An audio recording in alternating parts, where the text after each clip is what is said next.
Alright, let's go. Hey everyone, Lord of the Rings the card game, which is a living card game by Fantasy Flight Games, is an incredibly fun game, but it's also not the simplest game to play. I thought I'd make a video going over some of the questions that new players commonly ask, as well as showing off some of the resources they can find, and then I would play a game with two new players of the game, and we could go over strategy and rules as we played. So thank you Jason, and thank you Nathan, for volunteering to be the guinea hobbits for that playthrough. I'm going to be showing off a bunch of different websites. Links to all of these places are in the description below. This is only a small sample of the websites and blogs that are out there for this game. Most of these blogs contain links to many of the other blogs and websites you can go to. The first thing I would like to show is the Hall of Beorn. This is a card search. It is amazing. He has everything sorted out by categories, so it's real easy to search for cards, both for player cards and for encounter cards. He also has a blog, and one of the parts of the blog is Beorn's Path, where he goes over some strategies for new players in a progressive style type. Really good resource. I would also recommend the Facebook group, Lord of the Rings LCG Players. A fantastic place to get to know the community and to also look up rules questions. Another place to get to know the community is the Cardboard of the Rings Discord. Everyone there is incredibly friendly, and there's lots of different channels, whatever your heart desires, Lord of the Rings related, and other topics as well. If you have a rules question, don't be afraid to ask in either of those two places, but you can also search the group. Which AP buy next? And most likely a question you've asked may have already been answered. One of the questions is, which adventure pack should you buy next? In addition to looking up the answer on the Facebook group, you can go to these two websites. The Vision of the Palantir, this is kept up to date by Dan. It's through all the current cards. It's a wonderful resource for new players to talk about which adventure packs and cycles you might be interested as a new player. The other one, Tales from the Cards. This was created by Ian. It's not up to date with the most recent cycles, but it still pertains to the earlier cycles. Another great resource is the LOTR LCG Quest Companion. This lets you look up each scenario, and it goes through the cards, around any keywords, any encounter sets you need. It's got a lot of information about the rules. Really wonderful site. And the final site, RingsDB. This is a wonderful site for building decks, looking at other people's decks, getting inspiration and ideas. So now I will cover a couple quick questions that always get asked. One question that gets asked all the time is what sleeves do you use? Personally, I use these Ultra Pro sleeves, the standard size. I do have some Dragon Shields of the same size, so when I go to conventions, my deck is a different color than other people's decks. So in case I'm playing attachments on other people's heroes, we remember that that was my card. Some people use penny sleeves for their encounter cards. The last question I'm going to address is skipping the quest phase. Sometimes when people are engaged with multiple enemies, they want to skip the quest phase so they can focus on combat, and that is not allowed. This is your round sequence right here. Have to do each of these phases. So if you do not send anybody on the quest, you still reveal a card, you still compare your willpower, which is 0, to the threat, and then raise your threat by the difference. So you have to do each of these phases. Alright, let's get to the game. Alright, let's go! Hey everybody, I got a very exciting video. I've been so excited to do this. I've been wanting to make a video playing with two new players of the game, and we could go over a lot of the questions and rule inquiries and maybe possible mistakes that a new player would make, and hopefully answer a lot of the questions that I see getting asked in the different Facebook groups and Discords. So I have put a call out, and I had two people answer the call. I am joined by Nathan and Jason, and they are both relatively new players of the game, so I'm going to let them each introduce themselves and say which deck they're playing, and maybe tell us a little bit about themselves, why they want to play this game, and if they do any cool stuff on the internet and they want to plug what they do, this would be an awesome chance for them to do that as well. So let's start with the Aragorn deck. Who is running the Aragorn deck, and tell us about yourself. Not it. Hello, my name is Jason. I live in Connecticut. I just recently got into this game. Basically, probably the reason a lot of people will now, because of our lovely pandemic that's been going on in the world. I wasn't really able to see a lot of my friends in the beginning, so I was kind of looking for a game that would let me play solo. I had heard about this game a while ago, and I knew it had a lot of positive reviews, and I was very into Lord of the Rings. I still am. And I just recently reread the trilogy again, and I thought, what better time to get into this game than now? So usually I play with a very similar deck, Aragorn and Theodred. However, I've been using Denethor as the third hero, so I have a leadership lore deck. So it'll be interesting playing with a leadership spirit deck today for the first time. That's great. Yeah, I think you're right. I think the huge influx of new players it has a lot to do with people being stuck at home. And a solo game is wonderful, but also just a game in general. But it's great. Well, thank you so much for doing this. I really, really appreciate it. Yeah, no problem. And over there with the dynamic duo, who we got? My name is Nathan, and I've played a metric ton of Arkham Horror, the card game, and I'm getting into Lord of the Rings, the card game, after having played Arkham quite a bit. I'm out here in Portland, Oregon, and I'm part of the podcast, The Great Old Ones Gaming, which focuses on Arkham Horror and Call of Cthulhu and all that jazz. I'm the one with the bad jokes, so I'm easy to identify.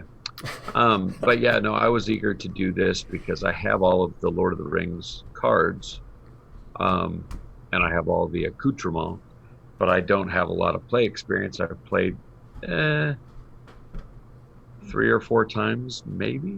And that's been the first or second scenario.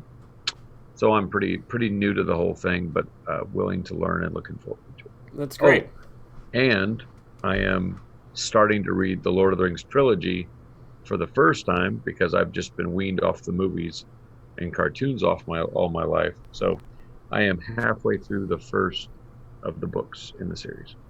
That's exciting, man. I'm kind of jealous trying to remember what it's like to go through it the first time, reading the books and everything.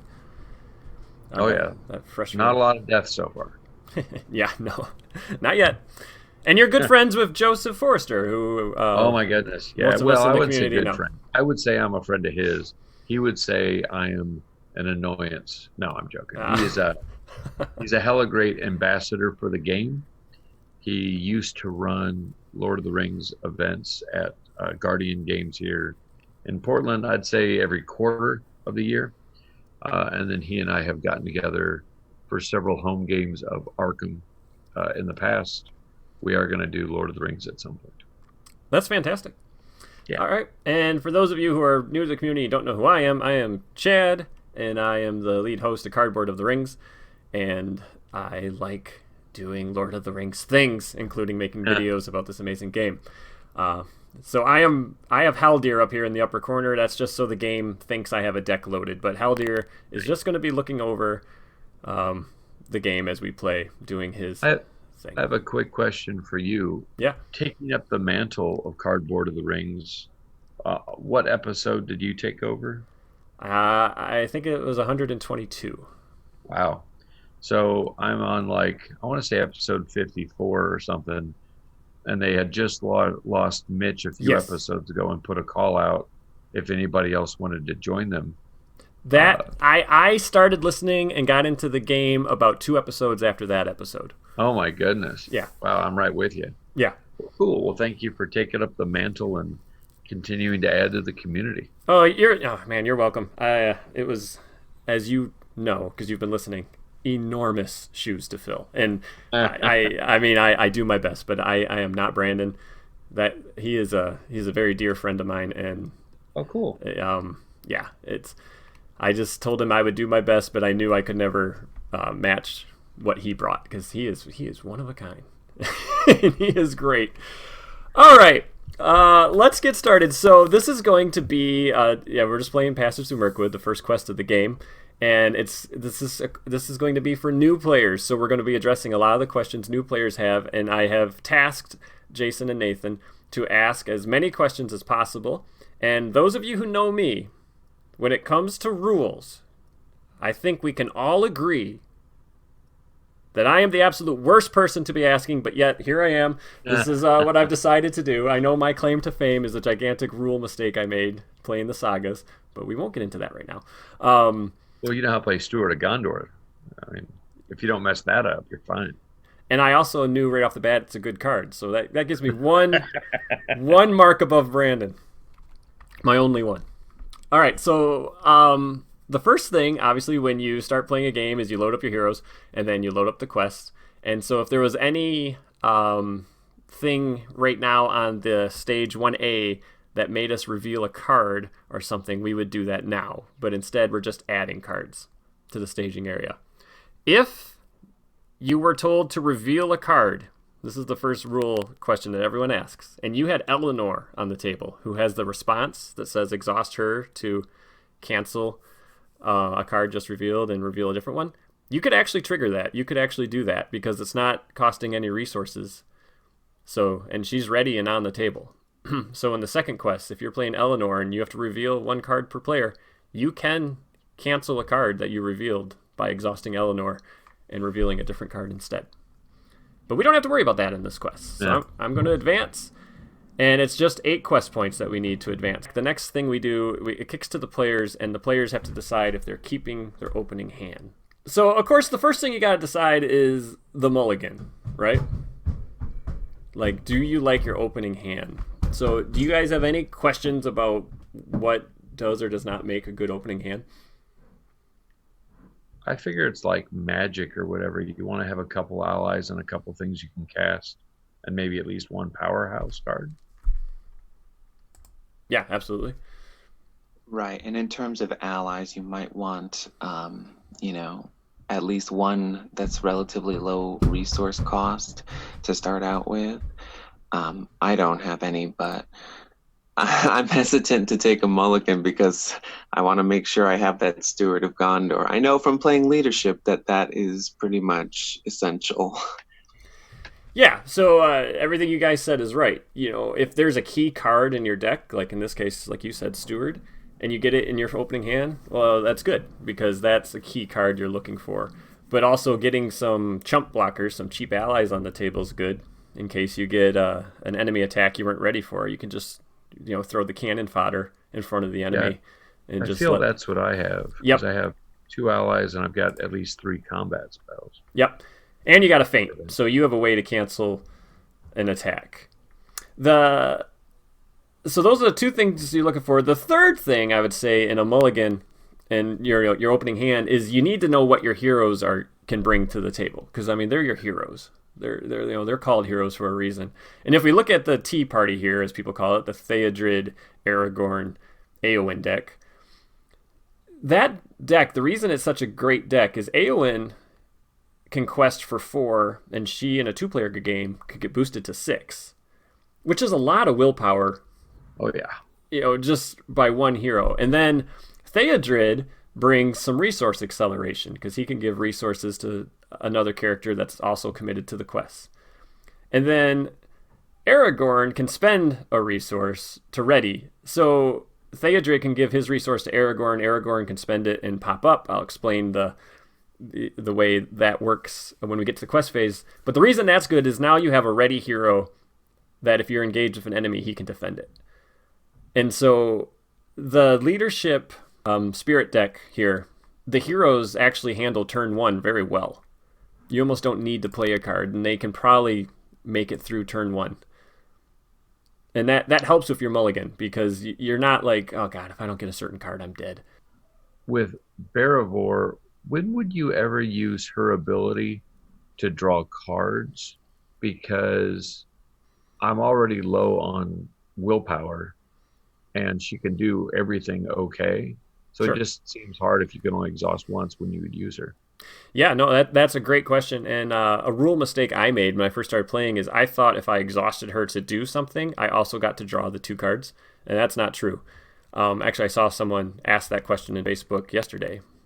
Oh, gotcha. If you exhaust her to commit her to the quest, you don't get to draw the 2 cards like you just said. You're choosing to exhaust her to draw the 2 cards. That's why she's exhausting. So the reason I put her in your deck is your deck isn't really the questy deck. We're going to count on the Spirit Leadership deck to handle a lot of the questing. And your deck is going to handle a lot of the combat, which means Barivore could help us in the early game by choosing people to draw a card. So maybe Jason's deck is stalling out and he's not drawing any cards because he doesn't hit any of his draw cards, which there isn't much in these 2 spheres. You could say, okay, hey, yeah, I'll exhaust Barivore. You can draw 2 cards. So the way I would use her is you decide if you need the willpower she has, the 2 willpower, and if you don't think you need it, you just keep her ready to like combat. Sure. And then you know if you need her at all, and you're like, all right, if I don't need her, one of us gets to draw 2 cards. And of course, she's adding lore. Yep. Resources. The other thing, and again, this goes with which spheres you use. The Spirit sphere has Unexpected Courage, which you can attach to any hero, exhaust it to ready the hero. So if Jason plays Unexpected Courage on Barivore, you can exhaust Barivore, one of you guys draws 2 cards, and then Unexpected Courage will pop her back up, and now you can use one of her stats for something. Does it say limit 1 to turn? Yeah. Okay. Yep. Gotcha. So you can draw for 1 and use the other. Got it. You're absolutely right. I mean, in the opening turn, you might not get to use her ability. You might say, we need that 2 willpower for the quest. Yeah. Okay. But later in the game, definitely middle of the game, there'll be times when you don't need her. You'll have other people using their stats and the card draw. Card draw is key. Card draw is key. If you don't draw the cards, you can't play the cards. All right, so Jason, you said you like Steward, so you're keeping your hand. And yes, definitely. Nathan, you got a Henemarth, which is nice, and then you got a Feint, so I agree with you there. All right. Let's do it. All right, so you drew a card, and you got a resource on all of your heroes. So we start with Jason. Oh, no, I can't see her face. Nice. Okay, I'll put it down here. Okay, so we have to pay for that.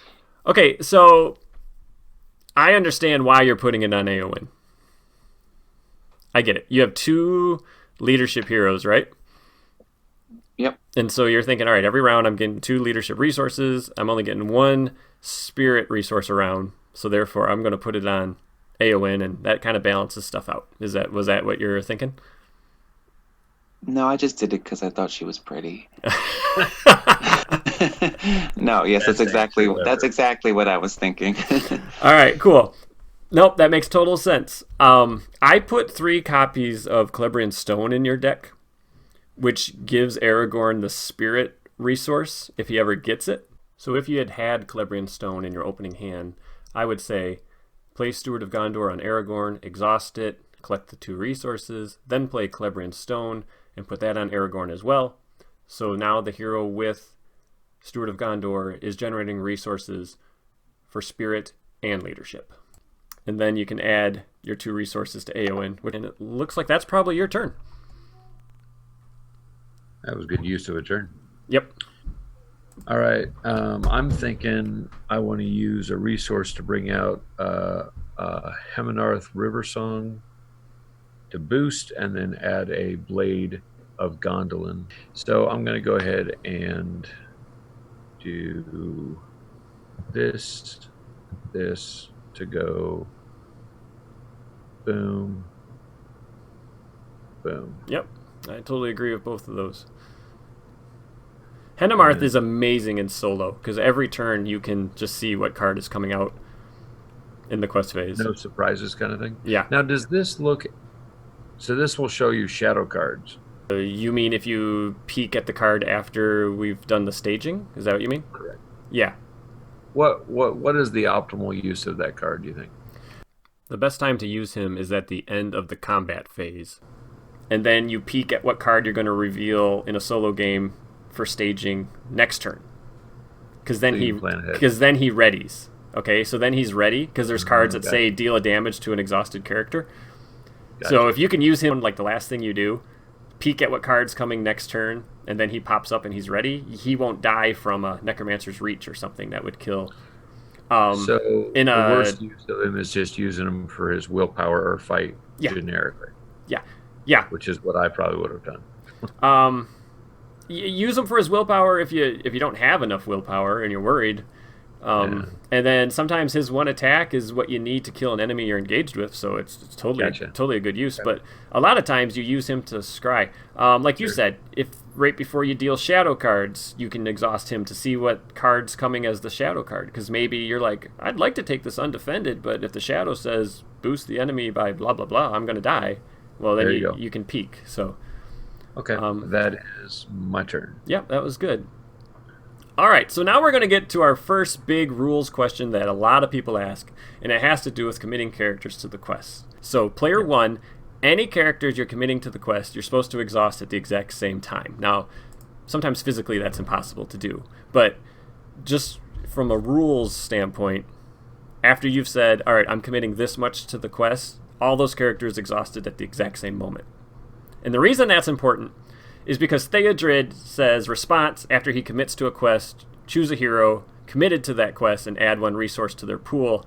And Aragorn says response after Aragorn commits to a quest, spend a resource from his resource pool to ready him.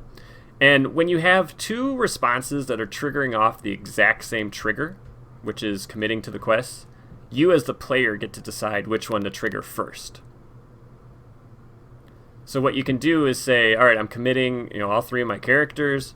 Theodred gives his resource to Aragorn. Aragorn spends that resource and readies. I mean, that's just a neat combo between those two characters. In the beginning, when I first started, I was thinking about that. Like, well, what does the after mean? It's like after he commits to the quest. Well, does it have to be immediately after?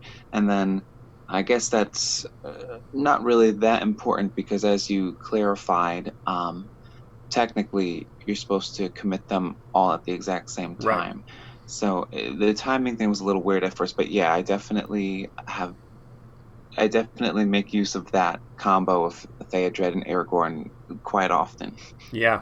The other thing about, as you said, the after, when is after? It's immediately after. So the game state cannot change, and then you trigger something that says after. But because both these responses are on the same trigger, that doesn't count as a game state change. But if you were to commit your characters and then Nathan committed his characters, it's too late for you to trigger Theodred or Aragorn at that point because the game has changed. If that makes sense.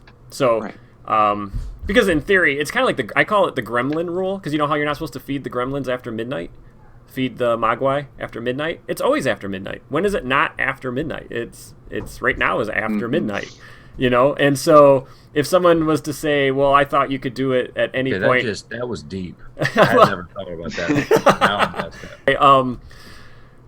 If you say like after could be any time, well, you could do it 3 turns from now.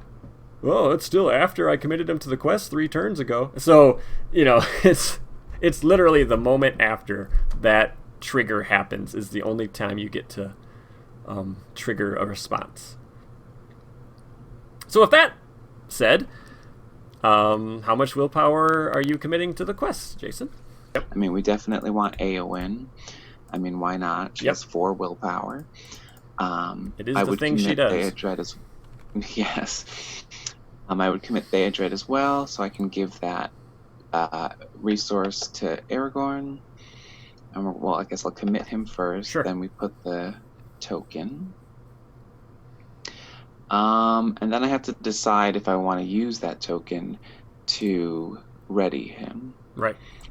And let's see what we have. And this is, to me, this is the most fun part of the game, because this is where the two of you would discuss some strategy. Like how you're going to handle combat if a second enemy comes up. I feel like I'm being prompted. A little bit. Where you two should talk. Maybe. I mean, my knee-jerk reaction is to untap Aragorn for attack or defense, but, your characters. I'm going to be having some attack defense over here, obviously, with my own And the other thing to consider is, on average, if you want to just go a little high average, each of you is probably going to add 3 threat to the staging area. Now, you might only add 1. I mean, it could be a treachery in some 1 threat location. But if you plan on 3 threat per player being added, you can kind of estimate how much willpower you need. Because right now there's... as high as 3? Yeah, I mean, that's just a safe bet. Because there's a location that I think is like a 5 threat location. There's enemies that are 3 threat. So if you plan on 3 threat per player, so right now there's 3 in the staging area. So if you said, okay, if we commit 9 willpower, we're probably not going to have to raise our threat from questing. And it's the first turn of the game. You don't need to make progress. Like right now, making progress on the quest should not be something you're worried about. You should just be trying to get your board state set.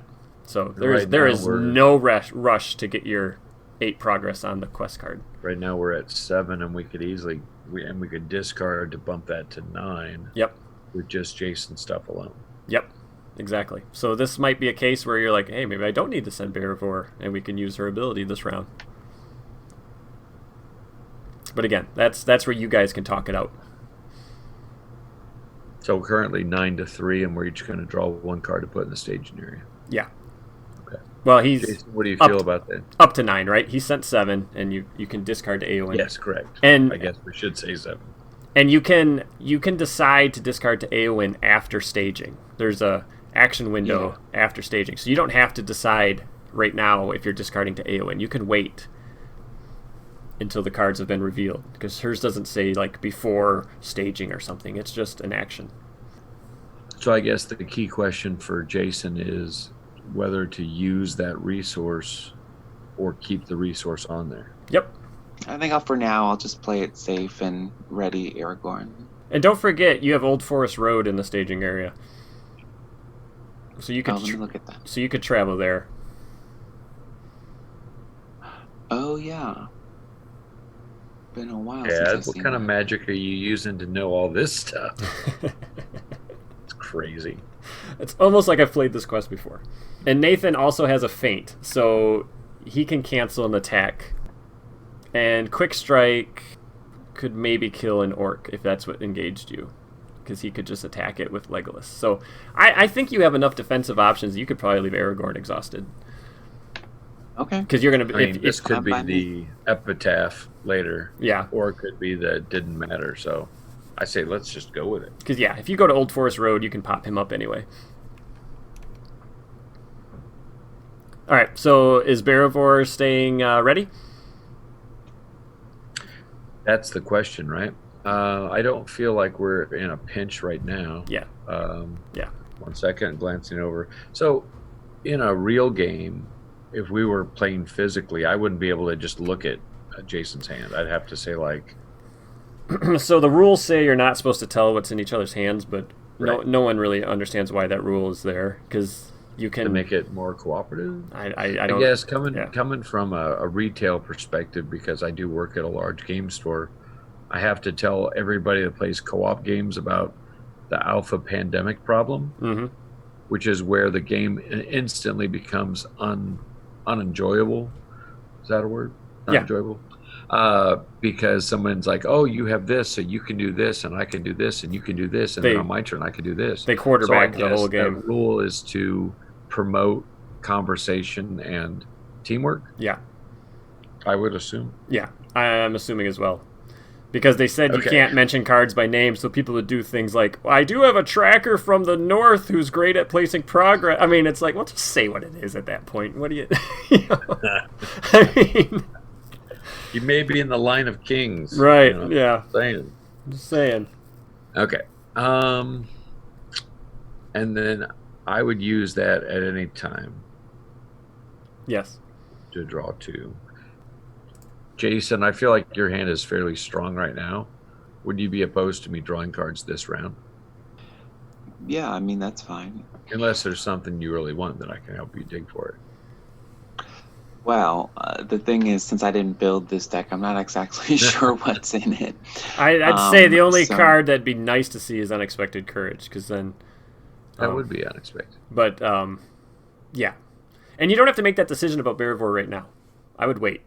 because you don't want her exhausted going into the quest Fair phase. enough. Because if you And get I a was gonna necromancer's say, reach, I'm not an idiot. Of course, I wasn't going to use her now. Right. I was totally going to use her right now. yeah. So knowledge is key, right? So once you know what's in the staging area, now you know when you can use Barivore. Yeah, and I hate to say it, my mindset was the more cards I have in hand, the more responses I could have to danger. That's why I was thinking, hey, it's good to maybe get extra stuff. But I mean, we have some response stuff Right. already. Right. So. Okay, so at that point, we're done with the planning phase? Yeah. Is it called the planning phase? You were done with the planning phase when you played I your knew that. cards. This is now, you're done with the commit characters to the quest step of the quest phase. And we are currently at 7. Yes, 7 willpower. Yeah. Yep. 7 against 3. 7 against 3. Here we go. Okay, your first card is a 2-threat location that doesn't do anything until it's active. 7/5. And another spider. So you added 2 threat per player. So that's why, Yep. 3 threat's a good estimate. Okay. And so I believe 7/7.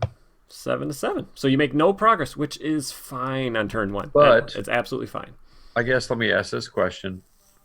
Should we not discard to add a little progress? How important is it? It's not. It's not important on turn 1. It's more important when you have an active location you're trying to get rid of. Okay. Or, God, if we don't progress this turn, we're dead. So you want to save those cards that you can discard, because eventually you'll run out of cards. Okay. So it's kind of like, if you don't need to discard a card, don't save it.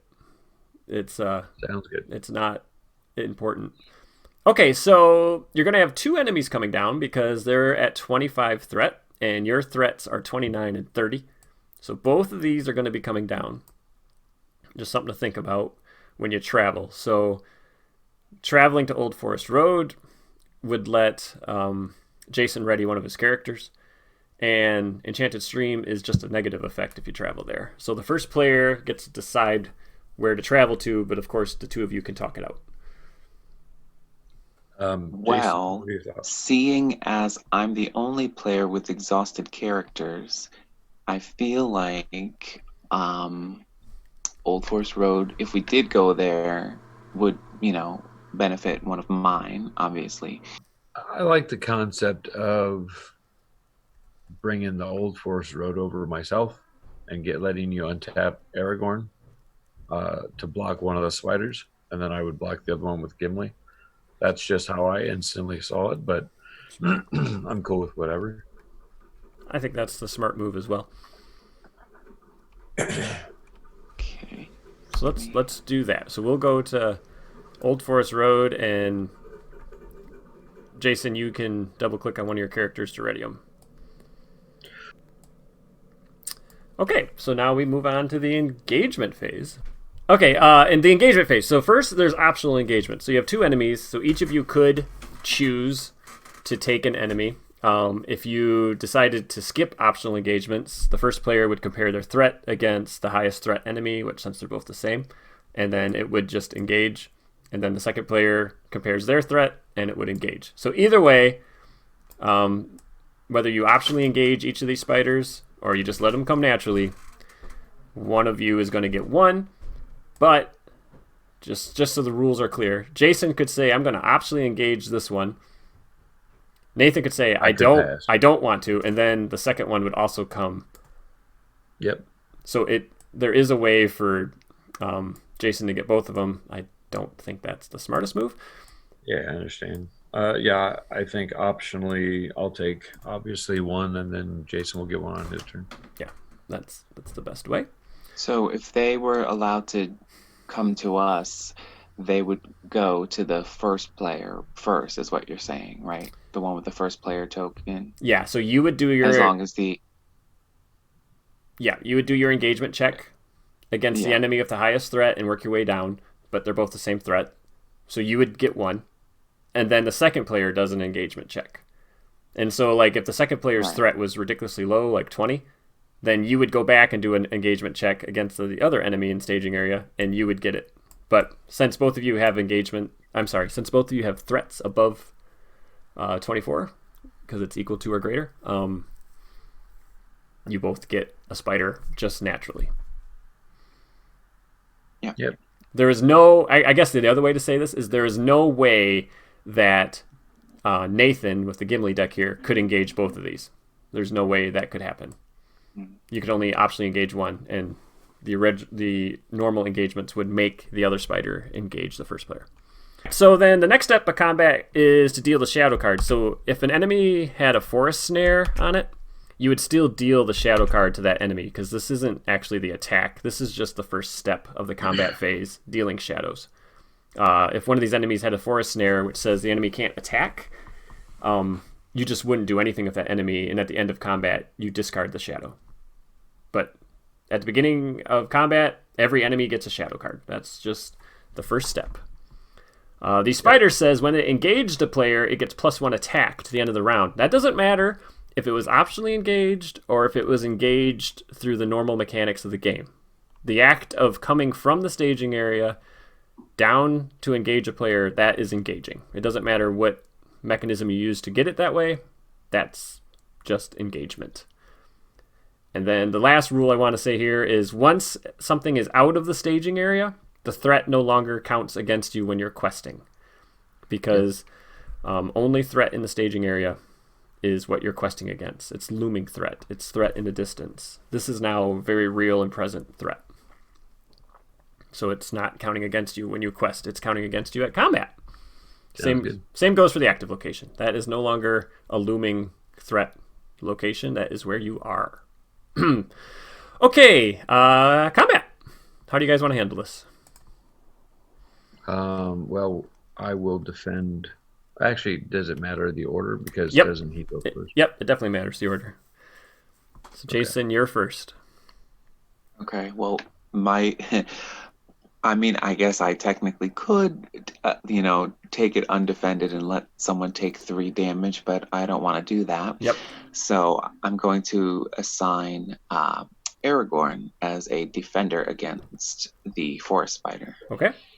So you exhaust Aragorn. The same 2 defense. Yep. So we do them one at a time. So so it's 2 defense against 3 attack because he's boosted by 1 after it engaged you. Okay, that's a good card to see.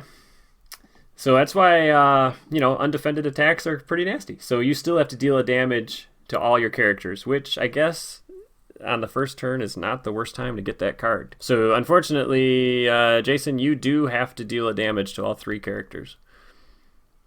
Now, so Aragorn would end up with 2 because his defense was only 2 against the. Okay. Correct. You do have a hasty stroke, and you haven't played Spirit a lot, and you could cancel the effect of that shadow with hasty stroke, because hasty stroke is a response. Cancel a shadow effect just triggered during combat. Oh yes. And so, good thing you called that out because I forgot I had. I did too. I was looking at other cards. So if you wanted to cancel each of your characters getting 1 damage for 1 resource. You know what? I think that's a good idea. I have 2 of these, and it only costs 1, so I think I will do that. Yep. All right, so it looks like you're going to defend with Gimli? Yes. All right. Are you taking it undefended, or are you declaring him, or do you want the damage to boost him up?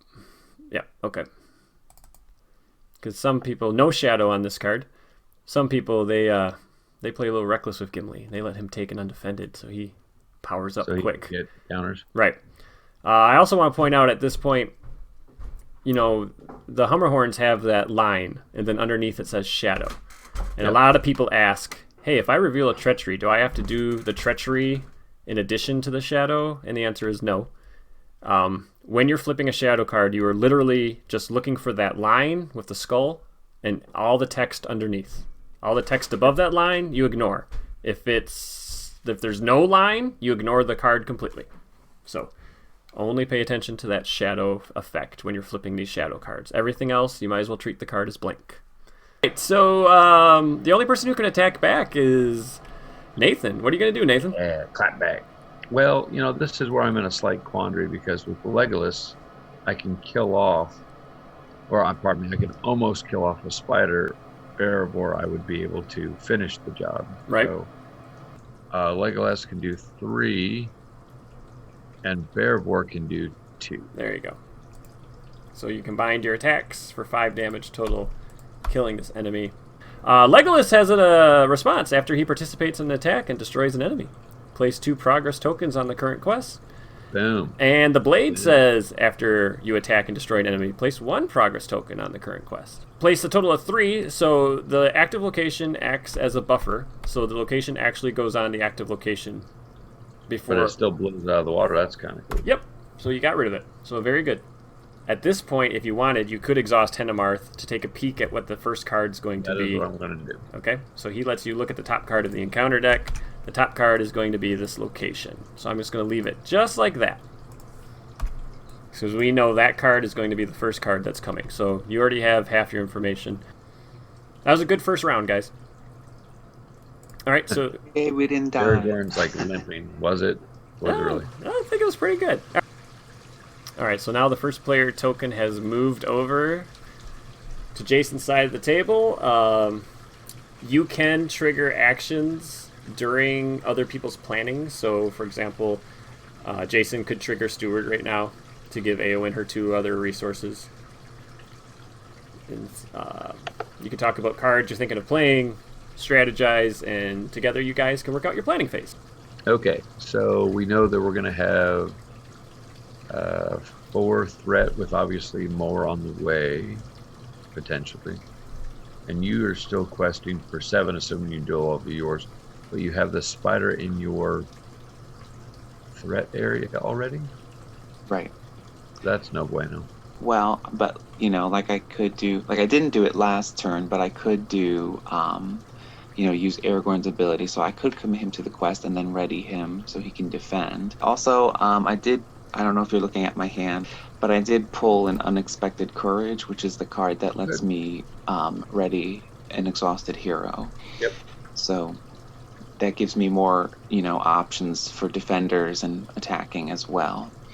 Absolutely. And you can play attachments on other heroes controlled by other players as well. So I could have a two attacks a turn Legolas kind of thing. Or you could use Bearvor every turn and still use her stats. Yep.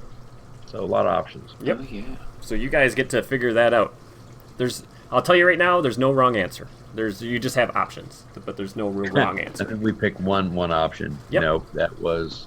I just had a pool with the entire Lord of the Rings community, and they said that was the wrong answer. Somehow you screwed it up. We put something on Hennemarth somehow. Okay. By the way, I drew another Blade of Gondolin, so I could always hook one of your people up as well. So yeah, we do have a lot of options here. I do kind of like the idea of giving the Unexpected Courage to Bearvor. I could give to Bearvor, and then we can draw more cards, which is always fun. Sure. Oh, so many decisions. Well, you have the first player token, so what are you thinking of kind of doing over there, Nathan? I think it makes sense to get another Blade of Gondolin out because they're cheap and they're helpful. I don't have the resources to play my card draw. But you can get closer to it because you're going to be committing characters to the quest this turn first. Yep. So then when Jason commits Theodred to the quest, he could give a resource to Bearvor if she committed. So then she would have 3 resources next round. It might be wise to give Bearvor, as you were saying, that Unexpected Courage so she could commit to the quest, and you could use her this round, and somebody can draw 3 cards next round. I mean, that's a lot of cards being drawn in a short amount of time. I think the only thing I was going to do was do this. What do you think about that? I mean, I wouldn't say no to having a little extra attack power. I don't know, because on my team right now, he's kind of like... I mean, he has good attack, but he's kind of like a defender, too. With Sentinel and everything? I mean, the other option is this, obviously. Yeah. Well, you could also give it to Legolas, too. Yep. To make him extra deadly against orcs. Yep. That's a pretty good move to give. And that triggers every time, right? So if I did that, he would do 2 progress tokens. Yeah, so he'd do a total of 4 progress every time he killed somebody. Yeah, I like that. Yeah. Okay, we'll go with that. And then I'll save my other resources for combat tricks. I'm done with my planning. Okay, great. So I will play the Unexpected Courage using Eowyn's resources and put them right over here. Cool. Oh, that's all I've got right now. Well, we commit to the quest. Yep, Okay. and we start with Nathan. So Nathan commits characters first. I'll go ahead and commit 2, and that will be my contribution. Yep, so you can actually trigger Unexpected Courage right now to pop her back up. There you go. Okay, and then I could do this and do this. Yep. Fantastic. So even though she's ready, she's still committed 2 willpower to the quest. That stays. Some people ask that question. So she's still committing 2 willpower. All right, what's happening over on Aragorn's side? So, Eowyn, definitely committing. Yeah. Okay, Theodred. And we'll add that token to... All right, so don't forget, Beravor is also committed to the quest, so you could give that resource to her from Theodred. If you really need the resource, great. If not, she generates 1 a turn, so I'm relying on her for mine. But I'm on the fence. Like, I don't need it. It's just a way to get more of it. But if you want to cast Faramir soon with the 1 resource generator, that's fine too. Well, yeah, I was thinking that, but then I realized that, by the time I'm going to be able to bring him out, I'll have 2 more at the start of the next turn anyway. Right. So, yeah, let me see. Yeah, okay, that's a good idea. So when Theodred committed, he gave his resource to Beravor. So Nathan can claim that. Is Aragorn committing to the quest? Yes. Okay. Yeah, yes. That gives us more than we had before. I think we're at 9. Yep, you're at 9. And then you're going to spend a resource to pop Aragorn back up? All right, cool. Boom. He's back. All right, 9 against 2. We reveal the Great Forest Web, which is 2. And then we reveal a 2-threat enemy, which is a total of 6, which places 3 progress. And now we can travel. Boom. And we win. Yeah. So Great Forest Web kind of sucks. Here's something to think about. So if you travel to Enchanted Stream, it says you can't draw cards while you're there. However, assuming Legolas kills something or helps, in the killing of something, you will be able to clear that location before the end of the round. So you'd still be able to draw cards at the end of the round. It's almost like you've played this before. Plus, Legolas really wants to kill that guy. So can you? Not that he could, but well, I think you could actually, because you have a feint. So you could feint it. And what if you just sent your entire team? You said 1, 2, 3, 4. It's an orc. 5, 6, 7, 8, 9, 10. So you could attack with everybody and attack for 10, which is more than enough if you feinted it. Yeah. Yeah, that makes sense. So, he's kind of a big Muhammad Jamma. Yep. So I think traveling to Enchanted Stream, knowing Legolas is going to be able to clear it out before the card draw happens, is a pretty good move. Okay. All right, so we traveled. So engagement phase, you're going to optionally engage Chieftain Uthink, right? Because neither of your threat is high enough for him to come down on his own. And he says after he attacks, he gets a resource. So if you kill him before he attacks a second time, the resource doesn't matter. Because the first attack, he has 0 resources on him. Of course, if you feint, he doesn't attack at all, so he gets no resource. Learning. Okay. All right, so Nathan, you're first with combat. I will do my feint action here. So I can do that, and then that. Yep. And so then we just leave him be. We don't flip the shadow or nothing. Okay. He does not attack. All right. We never even get to see the shadow. Is that correct? When you discard it, the discard is open knowledge. So you can peek at it as you're discarding it, because you could look at the discard pile and see what it is. All right, over on the other side of the table. He's only attacking for 2 now. Yep, so I will declare Aragorn as a defender. All right. No shadow. Perfect. Great. No damage. All right. Proud of you. All right, on to Nathan's side of the table. Yep. Now we go to attacks, and I just go sideways. Yep. 1, 2, 3, 4, 5, 6, 7, 8, 9. And that's exactly what I need. So 1, 2, 3. Yep. And he is dead. He goes to the victory display. And now I we can... Oh, look at the shadow. That's a good card to get rid of. We get 4 progress on the quest. Yeah. Nice. Yep. And Hendemarth is still ready to take a peek. What else was I thinking for that? Oh, yeah, correct. Which I will do. Okay.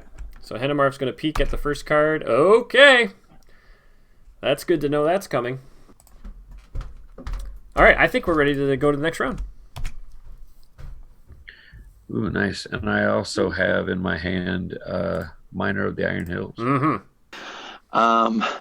Okay, well, I drew our good friend Gandalf over here. He's always nice to see. Yep, and you got 3 copies of Sneak Attack in your deck, so you can... I was just going to ask that. Yep, so you'll be able to sneak him in, hopefully. Okay, so we'll leave him there, I think, for now. We don't necessarily need him yet. Now, I can afford my ally Faramir, so he might be good. I mean, I could just, spend everything and bring out both allies. You sure could. You haven't exhausted Steward yet, I don't think. Well, that's right. Okay, so we'll do that, and then I think I'm going to just go ahead and just bring them all out. All right. All right, cool. And while you're doing that, we'll switch over here to Nathan. Yeah, nice. So I have Protector of Lorien, so I could beef up our questing. Yep. And I could add that to anyone. Yep. So I could put that on Eowyn. Yep. Since she's already going to be doing her stuff. Yeah, might as well. Okay. So is that okay if I add that card to Eowyn there, Jason? Sure. And are you familiar with Protector of Lorien? Yes. Okay. So I do a dis, or wherever you want it. Yep. Yeah, the best part about doing the Hendemarth thing is since you know this condition attachment is coming, and it's going to be yours next turn, Nathan. That could save the miner for that. Yep. Save up your... Sounds good. Knowledge is key, right? Knowledge is key. All right, cool. After that. Well, you're only revealing 1 card that's going to actually have threat. And you're up against 2. Cool. So, and you need 3 progress to advance the stage. So, I mean, in theory... Now, here's where I'm a noob. Okay. Ready for this one? Yeah, please. Let's say we blow this out of the water and commit a lot of stuff, willpower or whatever. You YOLO quest, yeah. Yeah, so this finishes in 3. Mm-hmm. Does that mean that the rest carry over to the next one? Nope, it's wasted. Oh, okay. Well, that's good to know then. Yep. So that's why being able to adjust your willpower after staging is so dang awesome. Because you could literally just send Eowyn. And after staging, you could boost her by a total of 5. 1 card from each of you, discarding 3 cards to Protector and 1 from Faramir. So... just, like at the end of the game, if you were like, God dang, so many enemies. I mean, there's ways to just send 1 hero to the quest, and that's the only hero you needed to send. So, Jason, you're first. Who are you sending to this quest? I do have this Northern Tracker, which I'm interested in. So, well, obviously I'm going to send Eowyn first, and then I think we're going to use the Northern Tracker as well. Okay. Yep, so that puts 1 progress there. Yep. And yeah, Theodred, I mean... Yep. he gives me that resource generation, so that's good. And I will give that to.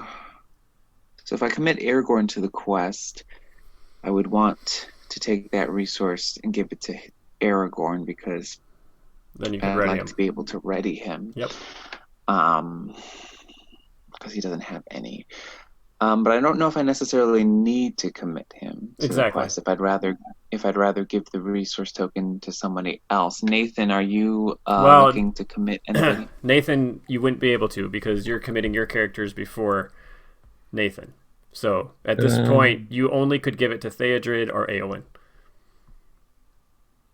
Oh. Because Nathan isn't committing, and once he commits, the game state has changed, and you can no longer trigger Theodred's response. Oh, right. So it's only okay. So it's we're all learning because I didn't think about that before either, but I'm sure you know.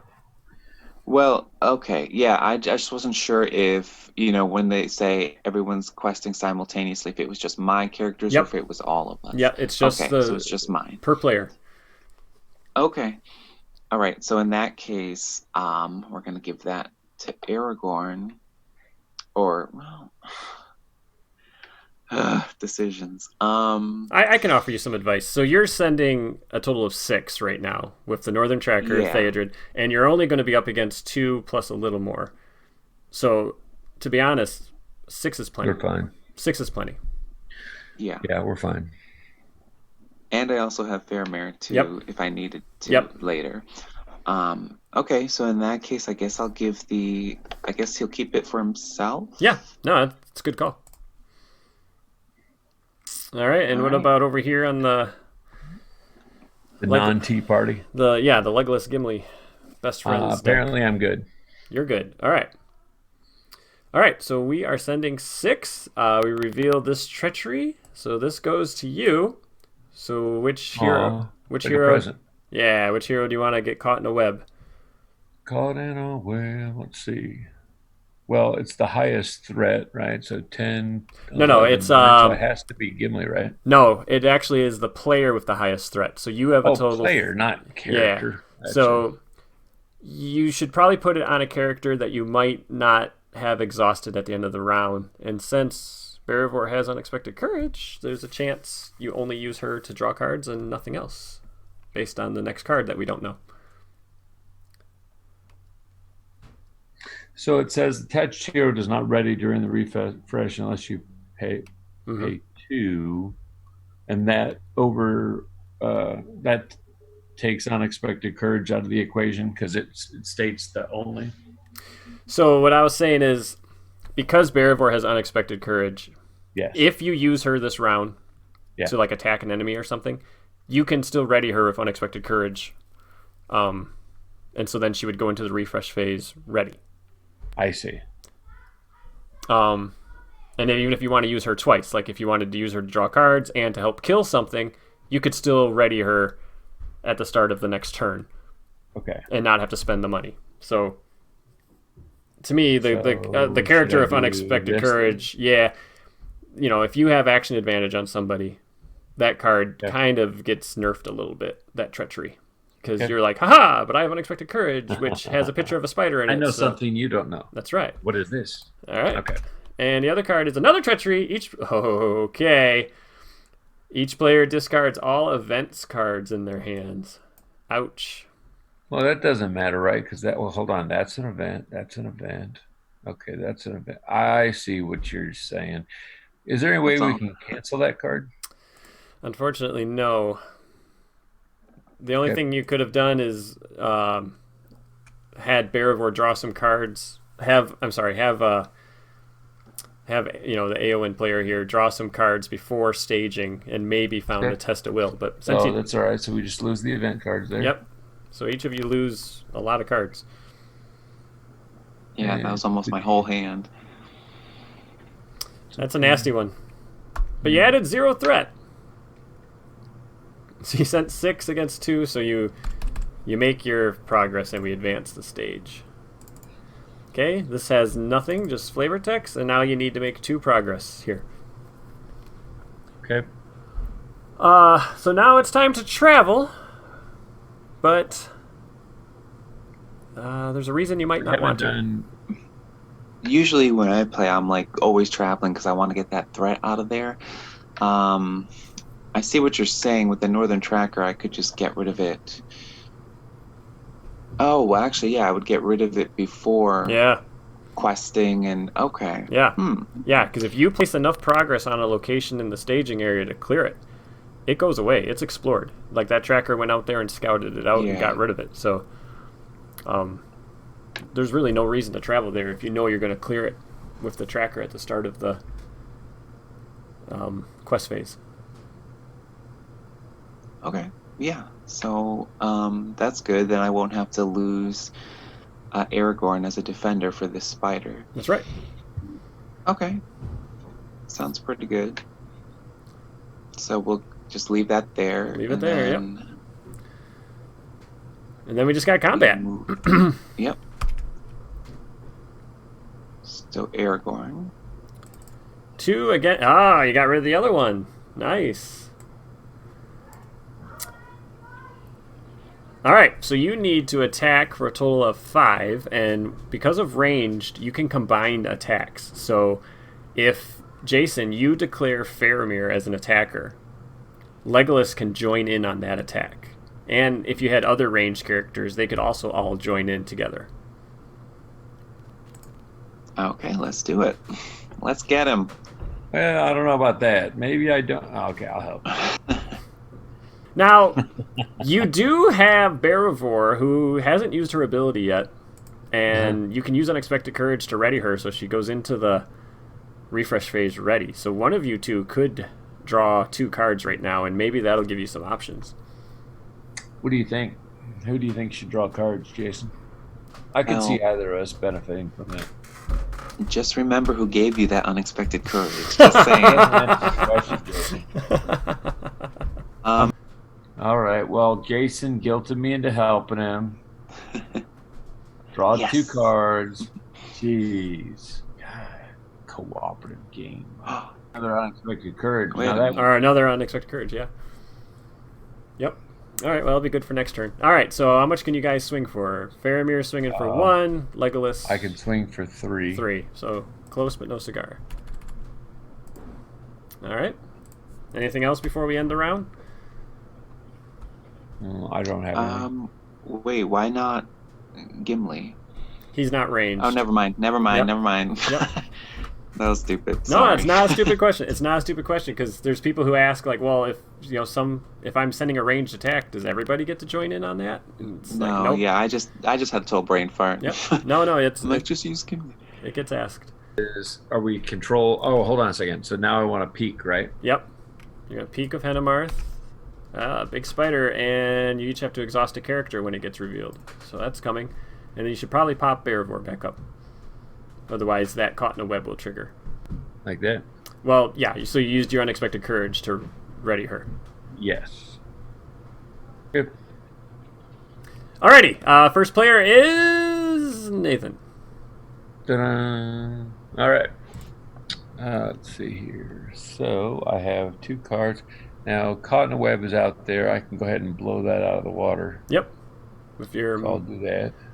A minor! Choose and discard 1 condition attachment from play when he enters play. Seems pretty good. So the miner's going to come in and he's going to get rid of Caught in the Web. Ba-bam. Okay. Yep. So I played that. Give me one more second. That doesn't really help right now. That is all my actions there. So... all my plan.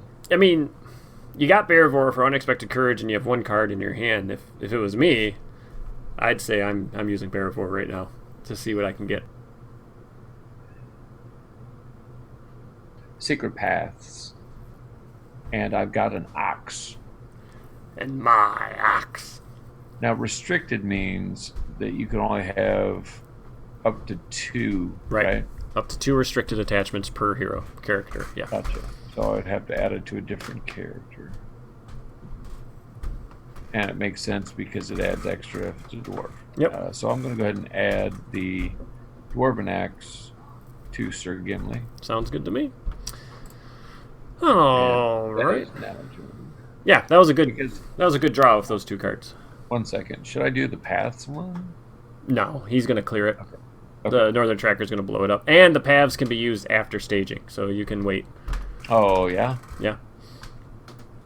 How does that work exactly? What's the timing on that? So if you look at the guide, there's a green action window after staging. So staging is a red step, so you can't do anything except responses. And then after staging, it's a green window, so you can do any card that says action at that point.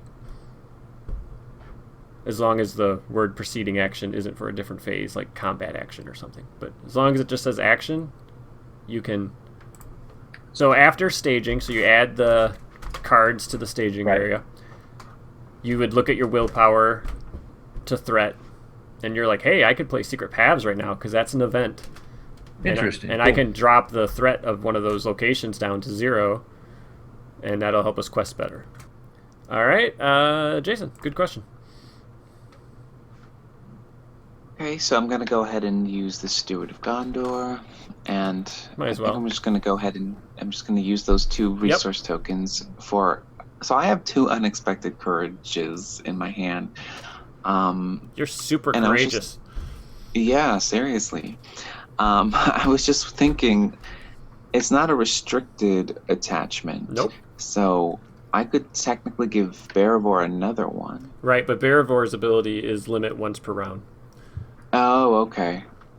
But you were absolutely right. In theory, you could.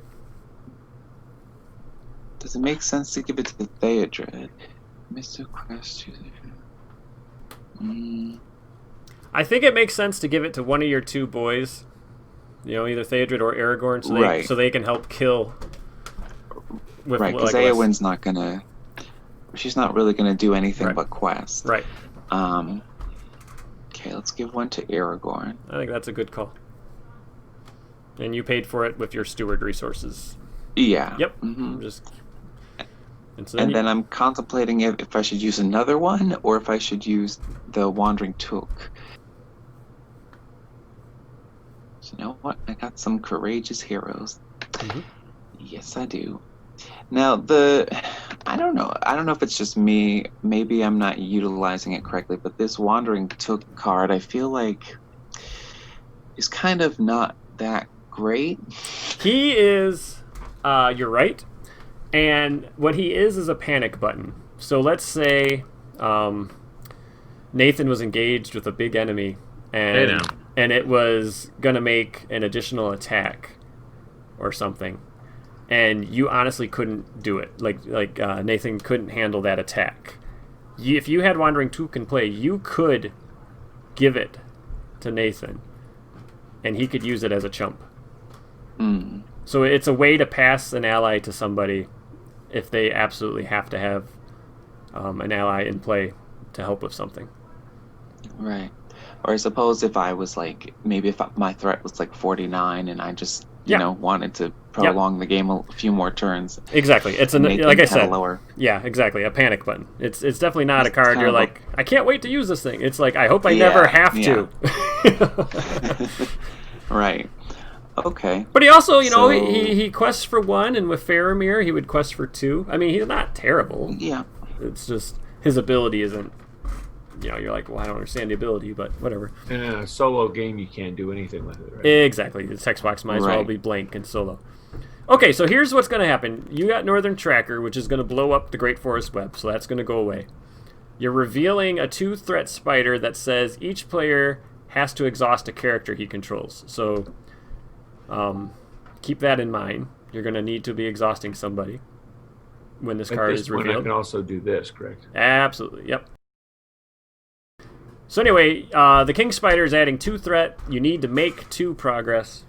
So once again, you don't need a lot of willpower.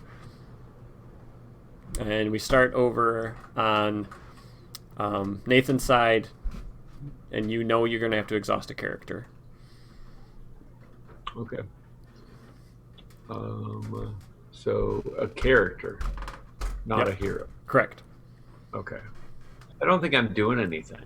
Yeah, I agree. I think only 5 or 6 threat at the most is going to be added to the staging area. So Captain Quest over here is going to be able to... I will stand at the ready and pass over to you. Yep. Yep, because All right. that's what's fun about 2 players. You can have each deck, basically, this is what this deck does, this is what this deck does, and they can kind of specialize. All right, AON. Okay, so we're going to Yep, AON, our home girl. And then we're going to commit the Northern Tracker so we can get rid of the Great Forest Web. Goodbye. And that gives us, 5 total willpower so far. And I have a lot of unexpected courage going on, so maybe I will use Theodred as Absolutely. well. Yeah, absolutely. And I will give the resource to Aragorn. And So that means you're think committing that's Aragorn. Oh, right. Do I want to? Yeah, sure. So I'll commit him and remove that token. Okay. 1, 2, 3, 4, 5, 6, 7, 8. So you sent 8. And Aragorn is ready because he used his ability. Right? Okay. Good call. All right, everyone exhaust a character. Oh, you know what? You should probably ready Theodred before the quest stage starts. There you go. Use that action window after you commit characters. All right, everyone exhaust a character. Boom. Okay, the miner went down. Well, do I want to exhaust Theodred, though, or do I want to exhaust Faramir? Honestly, if I was you, Because- I would exhaust. I still have- I would exhaust Aragorn. You can't pop him up right now. You have to wait because Unexpected Courage is an action. But he will be able to pop up as soon as the cards are done revealing. Okay, sure. Okay, you understand? Because it's Unexpected Courage is an Yes. action, so there's no action window right now. But you still Right, can 'cause pop him up later. Because we still have to reveal the next Yep. card. Okay. When revealed, the first player chooses one character currently committed to the quest. Deal 2 damage to that character. Well, it looks like Nathan's picking one of your characters because you're the only one who committed characters to the quest. I would probably choose the Northern Tracker. Go for it. I know. Is that a? I think it's a man, actually. I think. Whatever. Yep. Yeah. Yeah, I think they have low health, but also they're not quite as important in the long run as keeping my heroes alive. You are absolutely right. Add a couple damage. You're absolutely right. So All right. Go ahead and do that. You guys quested for plenty to make the 2 progress, so now we get the choice. And a question that gets asked about these 2 stages is because the one has you find and defeat Ungoliant spawn. And we haven't found Ungoliant spawn yet. But some people are like, hey, if I killed her earlier, does that mean I've already completed that quest stage? And the answer is no. Like when a quest card gets revealed and it tells you to do something, you have to do it from that point forward. It doesn't matter if you already did it earlier in the game. The game doesn't know that. All right, so I'm going to just keep hitting page down until one of you tells me to stop. No whammies, big bucks, and stop. All right, you chose... This just told me that Jason's not like 16 years old because I know. Fresh your luck. Unless you... Did I just age myself? All right, so we did get the one I was just talking about where we have to... Each player finds a spider, and we have to find and defeat... Or how's it worded? You have to find and defeat Ungoliant spawn to win the game. Which, by the way, it was the last card of the deck, so it would have taken forever. But you can choose it. And so you totally should, because otherwise we could be on this stage forever. I will choose the Ungoliant spider. All right. The other choice is the one that hits for 3 or another king spider. Whichever one is Actually, you know what? the weakest. Yeah, the king spider's better because, and this is a good time for me to show a rule, is when you have to find and add, the run revealeds don't trigger because you did not reveal it. You found it and added it. So it's nice if you can pull out enemies that have when revealed because you kind of nerf them a little bit because they don't get to trigger their effect. Okay, well, this game got interesting now. You guys have a heap of enemies to deal with. A heap, I said. And based on your threats, they're all coming down. Luckily, all you have to do is kill the Ungoliant spawn to win. Right. So, because that is the case, and because Nathan has more attackers, stronger attackers, I would probably say to bring it down to Nathan's side. I agree. So Nathan, what do you say you optionally engage this hideous thing? Sure, really optionally. Do you want the rest just to come naturally? Or do you want to take one, Jason? Well, if we just let them go, it would do... I don't even know. There's so many. It would go like this, then like this, then like this.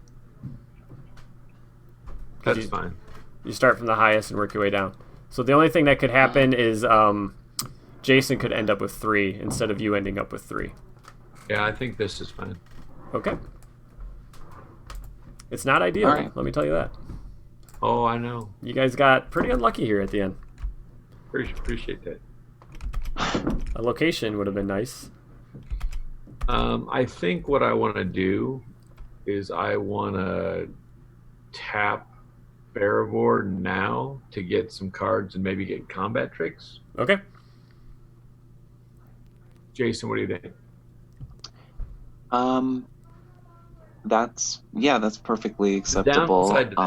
The downside is that I wouldn't have a blocker then with her. Yeah, and this guy is attacking for 5, so I'm assuming you're hoping to draw a feint. Otherwise, you're going to have to defend with Hennemarth, right? Yeah. Okay. Let's go for it. No risk, no Do it. reward. That's right. Horseback archer? Nope. I'm just going to keep drawing. Yeah, right. Until I get a feint. Okay. Well, that was fun. Starting with me, I need to assign blockers if I have any. And I think at this time, my Hennemarth will be strong. Okay. All right. Hennemarth. Shadow is +1. If it's undefended, raise your threat by 3. Okay. Well, it's not undefended. Hennemarth dies a valiant death. He really does, too. He's absolutely destroyed. So Hennemarth is gone. All right, you're being attacked by 3 and 2. Okay. This is where you might want to consider an undefended on Gimli to try to. But I don't know. Boost is what I. You're a little bit hurting. It's almost like if you defended with Gimli against the King Spider because it attacks for 3. Hopefully you only take 1 damage. And then if you go undefended against the orcs, hopefully you only take 2 more. Let's do that. It's risky. Yeah, let's do that. So I'm going to defend against the King Spider. Okay, no shadow. That's good. For 1 damage. Yep. Okay, so I'm going to add that now. Okay. Remember what we were just saying about the Wandering Took? This probably would have been a good time to send him over. All right, undefended. Here we go. Nothing. All right. Bubkiss. All right. So I take 2 damage on Gimli? Oh, yeah, absolutely. Power him up so you can kill that spider next turn. Give him that boost. All right, what's happening over on this side, Jason? So I think we're going to have Faramir defend against the King Spider. All right. Nothing. So he takes 1 damage. Aragorn still has that unexpected courage, don't forget. Oh, yes, he does. And then I think, okay, so then the spider will, Aragorn will defend against the spider. That makes sense. No shadow. You guys did very well on your shadows. The only shadow was on a character already dying. All right, switching back over to Nathan. What can you kill? Anything? Well, I could kill the orc without even trying. Okay. I think at this point... Or I could do 1 damage to the spider. Yeah. I think you want to kill enemies at this point, because you're going to have to survive another round of combat. Alright, so the orcs are dead. You place progress, but it doesn't matter. But we'll just put it on there anyway. Oh, yes. And he does the final blow. There. This is great. But would Nathan not have been able to, use Legolas and Gimli against the big bad spider over Gimli was exhausted, so he couldn't do anything. Gimli exhausted. He was already would only have done 1 damage. Yeah. So I was trying to remove some of the right. damage on Okay, these no, things. I didn't notice Gimli was already exhausted. Yep. All good. Oh, right, because he defended. Okay. Yep. So never mind. Don't worry about it. So next turn. Yeah.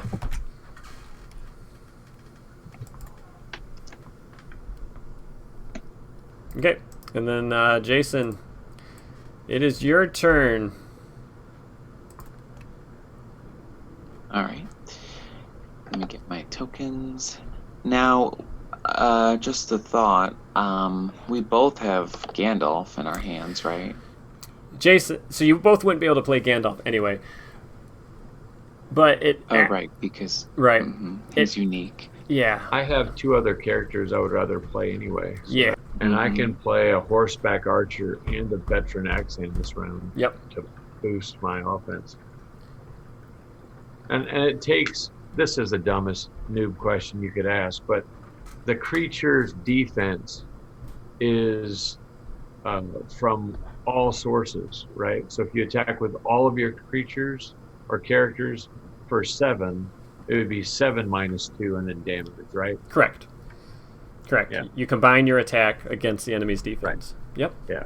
That's and what I assumed, but I didn't want to be wrong and have my stuff all like do that. No, you're good. And then if Jason plays Gandalf right now, the 4 damage is bypasses the defense. It would be 4 direct damage. Okay. But you could also kill his king spider, so then he doesn't have to worry about defending 2 things. Yeah, I would totally hit the Ungoliant spawn myself, but what are you gonna do? I would. I was thinking of using it against the spawn as well. All right, so we're gonna do 4 direct damage right there. And you have enough resources, you could put Wandering Took into play. Sure as could. As that panic button, in case you guys get engaged by 2 more enemies. I'm gonna do this, and I'm gonna do this, and that zaps pretty much all of my resources. So that is my turn. Okay.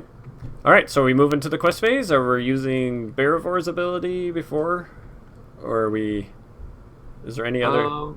Honestly, I don't know what I'm doing with Baravor. 1 second. You have 1 card in hand, but you don't have a lot of resources. Yeah, he's out.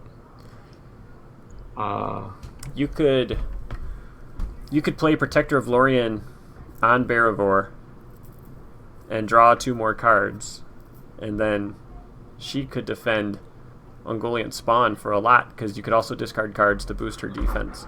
So if I do this, subtract the 1, and then get cards. Now is time for Gleowine times 2. Wow. Interesting. Yep, so then you can Unexpected Courage Baravor back up. Yeah. And she'll be a good defender. She can defend for 5. Yeah, because now I drew... Yeah, that's kind of cool how it draws your fodder to discard. Yeah. Cool. Yeah, it works well. Yep, so your Unexpected Courage is exhausted because you popped her back And up. I still have 1 resource if I needed secret paths or whatever. Correct. All right. Okay, questing. I'm pretty sure that's just going to be done over here on Jason's side of the table. You don't need to make any progress. And honestly, with your threats, I mean, if your threat went up a couple, that wouldn't matter either. You're not going to lose. So, you're in a good spot. Let's just do Theodred so I can get... Give I would give that resource to Eowyn, and then if a nasty shadow comes up, you can cancel it. Ooh, great.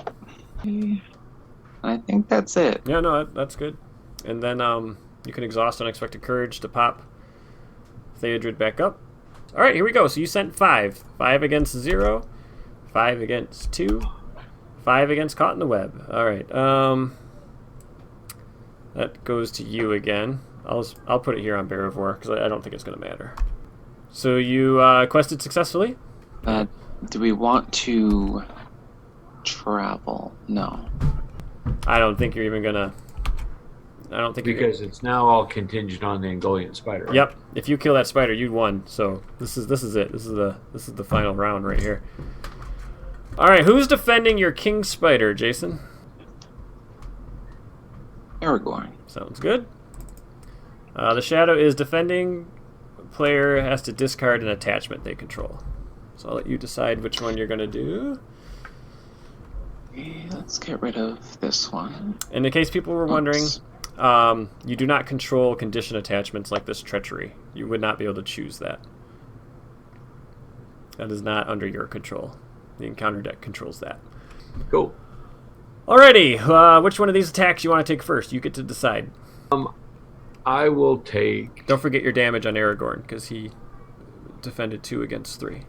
Well, he's not doing much. So I think it makes sense to me to go ahead and take Ungoliant Spawn onto the Miner. Yeah. So I will block there, and then I see the thing. Plus 1, plus 3 if undefended. So I get rid of the Miner. Kills the Miner. Okay.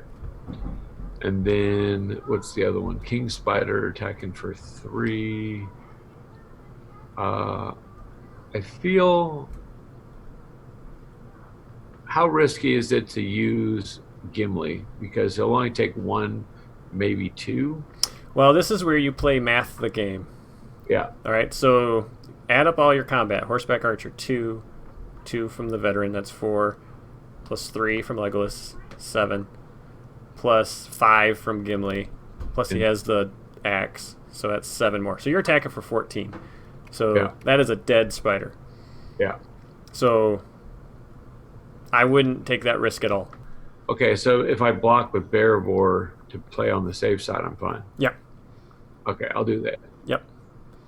Yeah, so earlier when you guys were talking about playing Gandalf, and I had suggested killing your king spider, it's because you could have counted up your attack and known the 4 direct damage from Gandalf actually wasn't even needed because you had enough. I think it was the 4 damage bypass in the Ungoliant's armor. It just seemed like a strong move, but I see the math game why. Yeah. What you said makes sense. Yep. So it's kind of a more advanced play where you're realizing in the combat phase this is what I'm going to have available. So if I can avoid an enemy attack, I probably should. Because of the shadow. Yeah. Possible. Yep. But on that note, he also had a hasty stroke ready to go to cancel the shadow. So you guys are pretty safe no matter what. Cool. But yep. Good teamwork there. No shadow. Just for the fun of it, Jason, you want to kill something? Sure. Let's kill this spider. Let's use... Oh, perfect. Gandalf has just the right amount. So Gandalf, take it away. Grabs a big rolled up newspaper and swats the spider. All right. And over on this side of the table, for the win. The fences. I'm swinging. That's right. All 14, right. I think. Yeah, 14. 7, 8, 9, 10, 11, 12, 13, 14. 14 for the win. And that's it. You guys, that is a victory. Ta-da! You didn't even need my wandering... First time. Yep. Hold on, Chad. You know you've played this game more. Is this the first time people have actually defeated this scenario? No. Okay. No. Because if it was, I was going to start bragging to everybody. No. Nope, but... No, this is the easy one. Yep. I'm pretty sure there were giant spiders and we almost died. So this is literally the hardest quest I've ever done today. There you go. You guys had a rough That's turn. true. I mean, you guys got about as bad luck as possible, where you revealed 2 enemies and then you hit the stage that said reveal 2 more or add 2 more enemies, and I mean that's about as hard as this quest can get, where you get engaged by 4 enemies all at once. Cool. And you had exhausted characters because of a treachery that same round as well. So I mean, And the Boyer Elf adds another dimension to the that's thing. right. That's right. Haldir for the win. Guys, thanks, man. This was great. I really appreciate you guys taking time to do this, and I think we should do this again and try the second quest. Yeah, and if we do this daily, in 1 year we'll play all 365 quests. There you go. Do that. That's including Nightmare, right? Yeah. Oh boy. Yeah, it was fun, and even though it was like a basic, like the first quest, the easiest one that I've beaten before, it still, showed me different ways to look at it, different card combinations, and also getting to play with 2 players too. It's quite a lot of different strategy going on that you don't have to think about when you're playing by yourself. Yeah, a lot of people play solo 2-handed, where they run 2 decks at once, Right. so they can get some fun. You got your questing deck, and then you got your attack deck, and it's fun. Yeah, I've just been playing with 1 deck, and I can see why people use 2 decks now. Yep. All right. Well, guys, again, I really appreciate it, and I'm looking forward to doing this again. Thank you so much. Cool. Thank you. All right. All right, thank you. Yep. All right. Thanks for watching, everybody. Bye-bye.